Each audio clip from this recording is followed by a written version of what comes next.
नमस्कार मंडळी, कशा आहात? बरे आहात का? चला तर मी आज बनवणार आहे मेथीची भाजी. मी ज्या पद्धतीने मेथीची भाजी बनवणार आहे, तुम्ही जर तशी भाजी बनवलीत ना तर तुमची मेथीची भाजी खूप छान होणार आहे.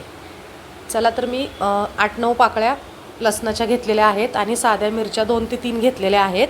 कारण की माझ्याकडे जो शेंगदाण्याचा कूट आहे त्याच्यामध्ये मी मिरची वाटलेली असल्यामुळे मी मिरच्या इथं कमी घेतलेल्या आहेत.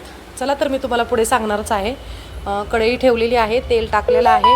आता याच्यामध्ये आपण लसूण आणि मिरची जी टेचून घेतलेली आहे ती टाकणार आहोत आणि छान असं लाल होईपर्यंत लसूण मिरची परतायची आहे. आणि त्याच्यामध्ये आता आपल्याला स्वच्छ धुवून घेतलेली मेथी टाकायची आहे. मी मेथी 2 ते 3 पाण्याने धुतलेली आहे मंडळी. आता पावसाचे दिवस असल्यामुळे माती खूप असते भाजीला, त्याच्यामुळं तुम्ही भाजीत 2 ते 3 पाण्याने छान धुवून घ्या. सगळं मिक्स करून घ्या. त्याच्यामध्ये आपण आता चवीनुसार मीठ टाकणार आहोत आणि परत छान परतून घेणार आहोत मेथी.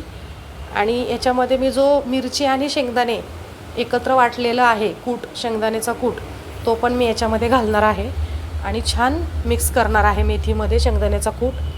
बघू शकता तुम्ही. आणि छान अशी भाजी आपली परतून झालेली आहे. याच्यावर आपल्याला फक्त 4 ते 5 मिनटंच याच्यावरती आपल्याला झाकण ठेवायचं आहे.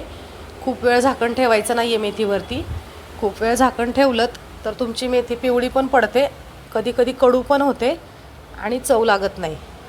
आपली मेथी बघा आता छान अशी मेथी शिजलेली आहे. छान अशी मिक्स केलेली आहे मी तिला. बघू शकता मेथीचा कलर. आपल्याला हवी अशी हिरवागार कलर आहे मेथीचा. मेथी कुठेही पिवळी वगैरे पडलेली नाही आहे. तुम्हाला जर व्हिडिओ आवडला असेल तर लाईक करा, शेअर करा, सबस्क्राईब करा आणि तुम्ही पण नक्की